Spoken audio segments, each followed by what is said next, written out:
வணக்கம் நண்பர்களே. 60 வயதுக்கு மேலே வந்தாவே மூட்டு வலி, எலும்பு தேய்மானம், ஜீரணம் சரியாகாமல் போவது, சர்க்கரை நோய், இரத்த அழுத்தம், நினைவாற்றல் குறைவு இப்படின்னு நிறையா பிரச்சனைகள் வர ஆரம்பிக்குது. ஆனால் மருந்து இல்லாமல் தினமும் சாப்பிடக்கூடிய உணவுகளை இந்த பிரச்சனைகளை கட்டுப்படுத்த முடியும்னு தெரியுமா உங்களுக்கு? இன்னைக்கு இந்த வீடியோவில் அதை பற்றி தான் பார்க்க போகிறோம். அதாவது 60 வயதுக்கு மேலே இருக்கிறவங்க கண்டிப்பாக சாப்பிட வேண்டிய 4 முக்கிய காய்கறிகளை பற்றி தான் பார்க்க போகிறோம். இந்த 4 முக்கிய காய்கறிகளை நீங்கள் தினமும் சாப்பிடும் பொழுது இந்த அனைத்து வியாதிகளுமே சரியாக்கப்படும்.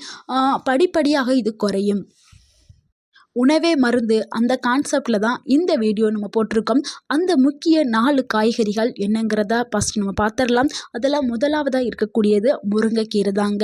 ஏன் 60 வயதிற்கு மேலே இந்த முருங்கைக்கீரை ரொம்ப முக்கியம் அப்படின்னு சொல்கிறோம்னா, கால்சியம் குறைபாடு, எலும்பு தேய்மானம், மூட்டு வலி, சோர்வு இந்த எல்லா பிரச்சனைகளுக்கும் முருங்கைக்கீரை ஒரு இயற்கை மருந்து மாதிரி செயல்படும்.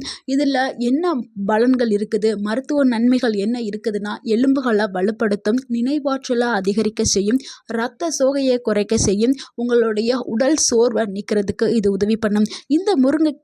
இந்த முருங்கைக்கீரையை எப்படி சாப்பிட வேண்டும் அப்படிங்கிறத பார்க்கலாம்.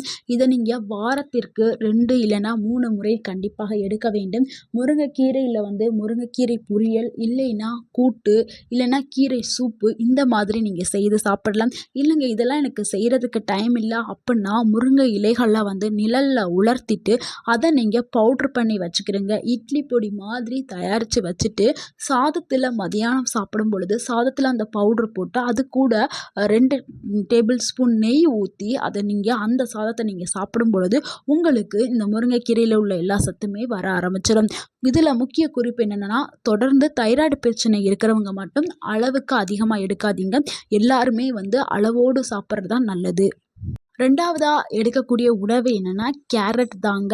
இது 60 வயதுக்கு மேலே கண் பார்வை குறைபாடு ஏற்படும், சருமம் எல்லாம் நல்லா உலர்ந்து போய் ட்ரை ஆகிரும், நோய் எதிர்ப்பு சக்தியும் குறைஞ்சிரும். ஸோ இந்த 3த்தையுமே சரி பண்ணுறதுக்கு கேரட் ரொம்ப முக்கியம். கேரட்டில் அப்படி என்ன அதிசய பலன்கள் இருக்குதுன்னா, கண் பார்வையை பாதுகாக்கிறதுக்கு உதவி பண்ணுது. ஏன்னா அதில் விட்டமின் ஏ இருக்குது. அடுத்து நோய் எதிர்ப்பு சக்திகளை அதிகப்படுத்துறதுக்கு உதவி பண்ணுது. மூளையோட செயல்பாட்டை மேம்படுத்துறதுக்கு உதவி பண்ணுது. இதய ஆரோக்கியத்தை காப்பாற்றுறதுக்கு இது உதவி பண்ணுது.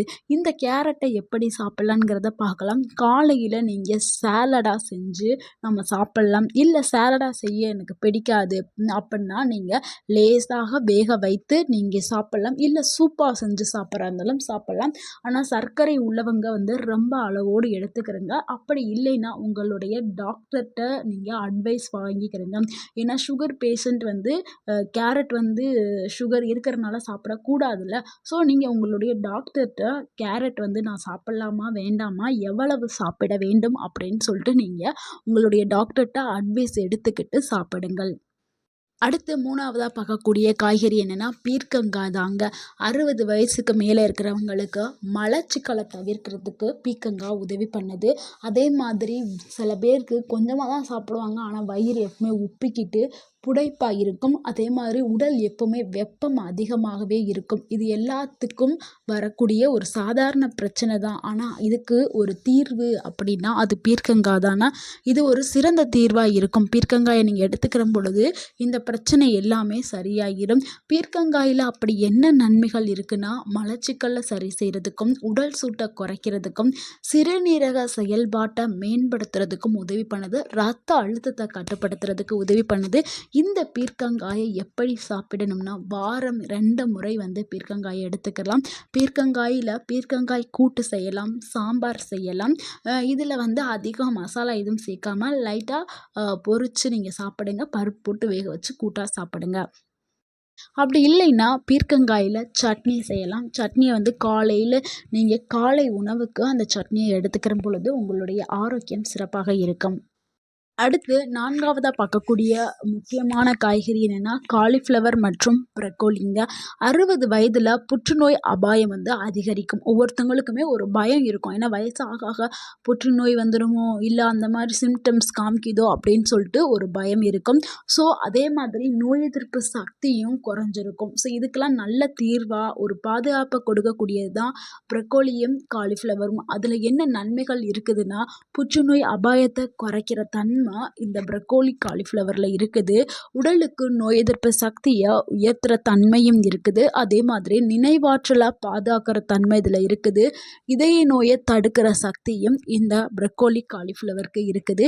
இதை எப்படி சாப்பிட வேண்டும் அப்படின்னா, வாரம் 1 இல்லைனா 2 முறை வந்து நீங்கள் எடுத்துக்கலாம். இதை லேசாக வேக வச்சுக்கலாம். இதை வந்து கூட்டோ பொரியலும் செஞ்சுக்கலாம். அதிகமாக சாப்பிட வேண்டாம். அளவுங்கிறது ரொம்ப ரொம்ப முக்கியம். அடுத்த ஒரு காய் என்னென்னா பூசணிக்காங்க. பூசணிக்காய் வந்து சர்க்கரையை கட்டுப்பாட்டில் வச்சுக்கிறதுக்கு உதவி பண்ணுது. இதயத்தை பாதுகாக்கவும் செய்யும். உடலை வந்து ரொம்ப சாந்தப்படுத்தும். பூசணிக்காய் வந்து இப்போ சீசனில் வந்து கிடைக்கக்கூடியது.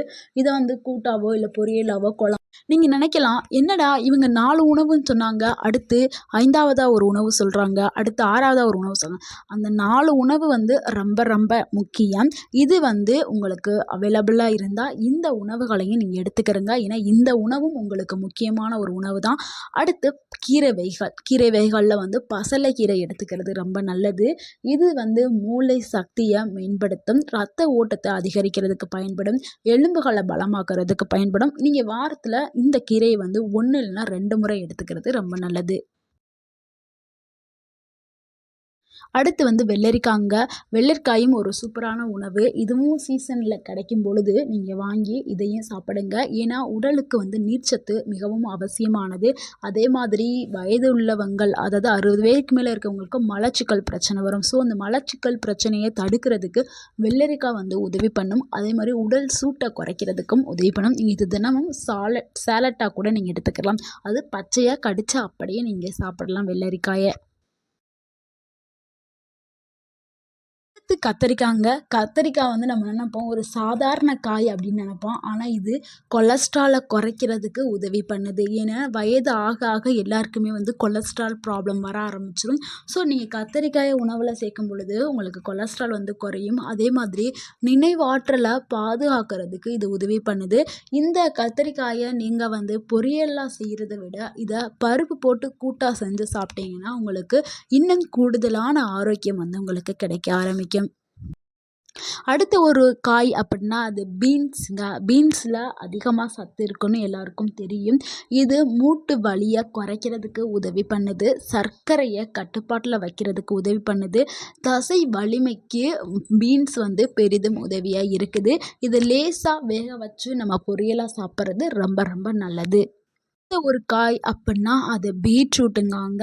பீட்ரூட் வந்து ரத்த அழுத்தத்தை கட்டுப்பாட்டில் வச்சுக்கிறதுக்கு உதவி பண்ணும். நம்மளுடைய இதய ஆரோக்கியத்திற்கு மிகவும் நல்லது பீட்ரூட்டு. அதே மாதிரி ரத்தத்தை அதிகரிக்கிறதுக்கு, ஹீமோகுளோபின் லெவலை அதிகரிக்கிறதுக்கு இந்த பீட்ரூட் உதவி பண்ணும்.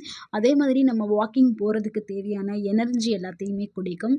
ஸோ இதை நம்ம பொரியலாக செஞ்சு சாப்பிட்லாம், இல்லைன்னா சாலடாக சாப்பிட்லாம், இல்லை ஜூஸாக எடுத்துக்கலாம். இது எல்லாமே அளவாக எடுத்துக்கிறணும். சர்க்கரை வியாதி இருக்கிறவங்க உங்களுடைய டாக்டர்கிட்ட நீங்கள் கேட்டுட்டு நீங்கள் பீட்ரூட்டை உணவில் சேர்த்துக்கிறலாம். அடுத்து ஒரு ஸ்மால் ஹெல்த் டிப்ஸ் தாங்க. நீங்கள் முக்கியமாக தவிர்க்க வேண்டிய சில பழக்கங்கள் என்னென்னா, அதிகமாக எண்ணெயை தவிர்க்க வேண்டும். ஏன்னா வயது காரணமாக உங்களுக்கு அதிகமாக நீங்கள் எண்ணெயை ஊற்றி சமைக்கக்கூடாது. உங்கள் உடலுக்கு வந்து தீங்கை விளைவிக்கும். அடுத்து உப்பு காரத்தை நீங்கள் கண்டிப்பாக குறைக்கணும். தண்ணீர் வந்து போதுமான அளவு, ஒரு நாளைக்கு 2 இல்லைனா 3 லிட்டர் தண்ணியை கண்டிப்பாக எடுத்துக்கிறணும். தினமும் நீங்கள் நடைப்பயிற்சி செய்ய வேண்டும். இதை நீங்கள் ஃபாலோ பண்ணிட்டு வந்தீங்கன்னா உங்களுடைய உடல் ஆரோக்கியமாக இருக்க செய்யும். நண்பர்களே, 60 வயதுங்கிறது ஒரு முடிவு இல்லைங்க, அது ஆரோக்கிய வாழ்க்கையுடைய தொடக்கம். ஸோ இந்த காய்கறிகளை நீங்கள் தினமும் ஏதாவது ஒரு காய்கறிகளை நீங்கள் உணவில் சேர்த்துக்கிட்டிங்கன்னா உங்களுடைய வாழ்க்கை ஆரோக்கியமாக இருக்கும். இந்த வீடியோ உங்களுக்கு பயனுள்ளதாக இருந்திருந்தால் இந்த வீடியோக்கு ஒரு லைக் பண்ணுங்கள். இந்த வீடியோவை உங்களுடைய ஃப்ரெண்ட்ஸ் அண்ட் ஃபேமிலிக்கு ஷேர் பண்ணுங்கள். மறக்காமல் எங்கள் சேனலை சப்ஸ்கிரைப் பண்ணுங்கள். எங்களுக்கு சப்போர்ட் பண்ணுங்கள், கமெண்ட் பண்ணுங்கள். தேங்க்யூ ஃபார் வாட்சிங்.